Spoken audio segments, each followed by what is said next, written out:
तो मधुकर अंदर लेकिन बाबा किधर, ये सवाल है। और इन सवालों के साथ साथ बताएंगे आपको कि चूंकि अब मधुकर पुलिस की गिरफ्त में है तो पुलिस ने भी अपनी ओर से एक लंबी फहरिस्त तैयार की है सवालों की जो मधुकर से पूछे जाएंगे, क्योंकि जो मधुकर है इसके पास बहुत सारे सवालों के जवाब हैं और बाबा के बहुत सारे राज हैं। तो वो सवाल कौन कौन से, पहले ये समझ लीजिए। दरअसल जो मधुकर से पुलिस सवाल पूछेगी तो 15 बड़े सवाल आपकी टीवी स्क्रीन पर भी आ गए होंगे।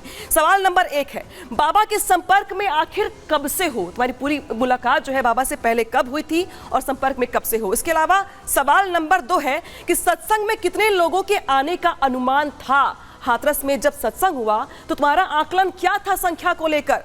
सवाल नंबर 3 ये कि लोगों की संख्या का जिक्र क्या बाबा से किया गया था या नहीं किया गया था, कोई चर्चा हुई थी कि संख्या कितनी आने वाली है।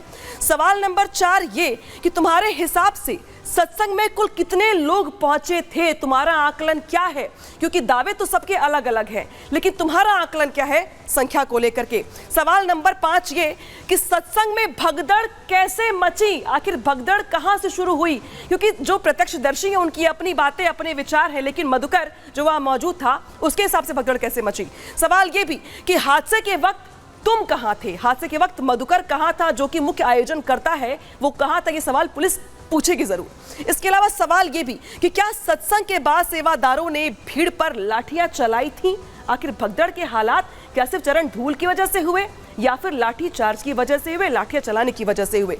सवाल ये भी कि सत्संग में तुम्हारी तरफ से सुरक्षा में कितने लोग लगाए गए थे, जो कि बाबा की पर्सनल आर्मी है, जो कि पिंक आर्मी है, जो वहां पे मौजूद रहती है, तो उनकी संख्या कुल कितनी होती है। सवाल ये भी कि क्या सत्संग में असामाजिक तत्व थे, तुमने उन्हें देखा था, क्योंकि बाबा अब सामने आकर के यही सफाई दे रहे हैं और कह रहे कि दरअसल हमारी कोई गलती नहीं है, कुछ लोग थे उपद्रवी जो घुस आए थे, तो वो कौन थे, आपने शिकायत क्यों नहीं की। सवाल ये भी कि क्या तुम्हें भगदड़ के पीछे कोई साजिश दिखती है, क्या तुम्हें लगता है कि कुछ लोग ऐसे घुस आए थे, क्या तुमको इस बात की आशंका थी या है, ये सवाल। इसी के साथ साथ अगला सवाल ये कि क्या किसी राजनीतिक दल से भी तुम्हारा वास्ता था।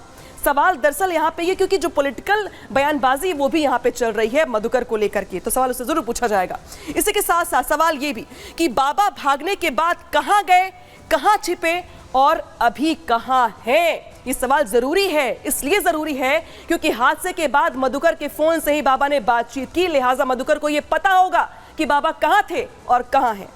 सवाल ये भी कि हादसे के बाद बाबा और तुम्हारे बीच कितनी बार बातचीत हुई, कन्वर्सेशन का सीक्वेंस क्या था, कितने दिन, कितनी बार, कितने घंटे और कब कब बातचीत हुई, जवाब दो। तुम्हें हार्ट की बीमारी कब से है, इसकी डिटेल दिखाओ। ये सवाल जरूरी इसलिए क्योंकि एपी सिंह लगातार ये कह रहे हैं कि दरअसल मधुकर जो है हार्ट पेशेंट है। हल्के हाथों से सवाल जवाब करिएगा क्योंकि वो बीमार रहता है, तो दरअसल हार्ट पेशेंट कब से है, हिस्ट्री क्या है हार्ट पेशेंट होने की, ये जरा बताना जरूरी होगा उसकी ओर से। सत्संग के समय तुम्हारे अलावा दूसरे आयोजकों की क्या भूमिका रहती, क्योंकि ये तो मुख्य आयोजन करता है, लेकिन इसी के साथ साथ यहाँ पर जो बाकी आयोजक हैं अब वो यहाँ पे उनकी भूमिका क्या होती, क्या सबको अपने अपने काम बांटे गए हैं, क्या यहाँ पे सभी जो आयोजक है वो अपना अपना काम करते हैं, उनकी भूमिका क्या होती है। बढ़ते हैं आगे इसी में। दरअसल क्योंकि अब जांच का दायरा बढ़ रहा है, न्यायिक जांच आयोग की टीम आज हाथरस पहुंची और हाथरस पहुंचने के साथ सबसे पहले पुलिस लाइन गई, जहां पे जो लोकल प्रशासन के लोग थे उनके साथ बैठक की, पूरी जानकारी ली और हालात का जायजा लेने के लिए स्पॉट पर भी पहुंची। रिपोर्ट दिखाते हैं।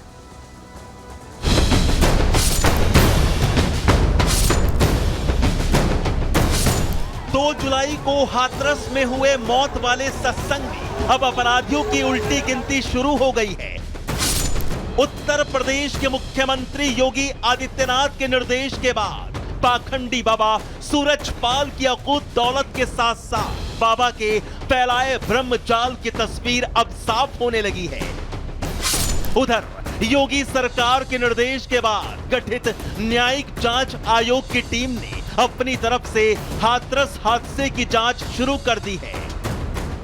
शनिवार सुबह न्यायिक जांच आयोग की टीम हाथरस के पुलिस लाइन पहुंची, जहां जांच टीम के सदस्यों को घटना के बारे में पूरी जानकारी दी गई, महत्वपूर्ण बिंदु साझा किए गए। तस्वीरें मैं आपको दिखा दूं कि भारी पुलिस बल आपको यहाँ पर नजर आ जाएगा। और ये जो कमरा आप सामने देख रहे हैं, इसी कमरे के अंदर जांच आयोग की जो टीम है वो अपनी इन्वेस्टिगेशन को शुरू कर रही है। आपको बता दें कि हाथरस के जितने भी आला अधिकारी हैं, एडीजी रैंक के ऑफिसर यहाँ पर मौजूद हैं, साथ ही आईजी जो कि आगरा लगते हैं वो भी यहाँ पर मौजूद हैं, हाथरस के जो एसपी है वो भी यहाँ पर मौजूद हैं, सीएमओ भी हाथरस के यहाँ पर बुलाए गए हैं। और उन सभी से 2 जुलाई को जो पूरा सत्संग के दौरान इंसिडेंट हुआ, हादसा हुआ, उस सभी की जांच रिपोर्ट यहाँ पर दी जा रही है। पुलिस ने जो अपनी इन्वेस्टिगेशन रिपोर्ट बनाई थी जिसमें 100 से ज़्यादा लोगों के जो बयान है वो दर्ज कराए गए थे, उस रिपोर्ट पर भी जांच आयोग जो है वो अपनी नज़र रख रही है।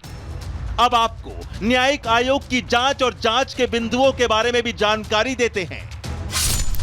न्यायिक जांच आयोग गठित होने के बाद टीम आज पहली बार हाथरस पहुंची। न्यायिक जांच आयोग की टीम में हाई कोर्ट के रिटायर्ड जज ब्रजेश कुमार के साथ साथ रिटायर्ड आईएएस भावेश कुमार और हेमंत राव हैं।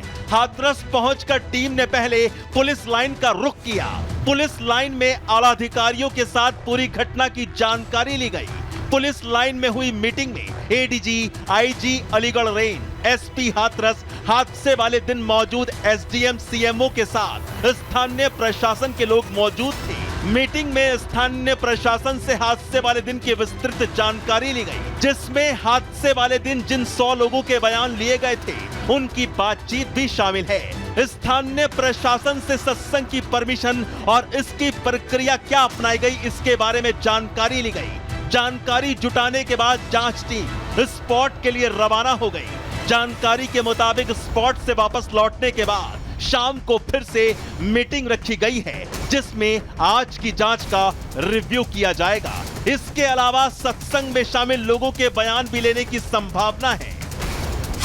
न्यायिक जांच आयोग की टीम हाथरस जांच की तह में जाने का प्रयास कर रही है, जिसकी रिपोर्ट 2 महीने बाद शासन को सौंप दी जाएगी। उधर बाबा सूरजपाल के वकील एपी सिंह लगातार बाबा को बचाने की कोशिश करते दिखाई दे रहे हैं, लेकिन बाबा जिस तरह से घटना के 4 दिनों बाद सामने आकर घटना पर दुख जता रहे हैं, उस पर सवाल भी खड़े हो रहे हैं। Bureau report, Republic Bharat. तो हाथरस हादसे के गुनहगारों की जो उल्टी गिनती है वो यहाँ पे शुरू हो गई है, क्योंकि न्यायिक जांच आयोग की टीम आज हाथरस पहुंची है और वहां पहुंचकर जो तमाम घटना के बिंदु रहे उसको समझने का प्रयास किया है और जांच की शुरुआत अपनी ओर से कर दी है। इस बीच जो न्यायिक जांच आयोग की टीम के अध्यक्ष हैं और हाईकोर्ट के रिटायर्ड जज ब्रजेश श्रीवास्तव क्या कुछ कह रहे हैं, पहले वो सुन लीजिए। हमने पूरा स्पॉट देखा, कहाँ थे, किधर से गए, किधर से आए, कितना रश रहा होगा, what are the exit points, क्या कैपेसिटी हो सकती है, कहाँ पर वो जो समागम उनका हो रहा था वो कहाँ हुआ। तो we will have our own influence in the light of the documentations. क्या जल भराव की वजह से कुछ? देखिए अभी तो निष्कर्ष हम कोई नहीं निकाल पाएंगे। पूरी मैप के साथ सर आप देख रहे थे, क्या कुछ एंगल? हाँ हमारे पास है, हम एंगल निकालेंगे, जिसको भी हम जरूरत समझेंगे, छोटे से बड़े, इंक्लूडिंग जिससे भी जरूरत समझेंगे सबसे पूछेंगे।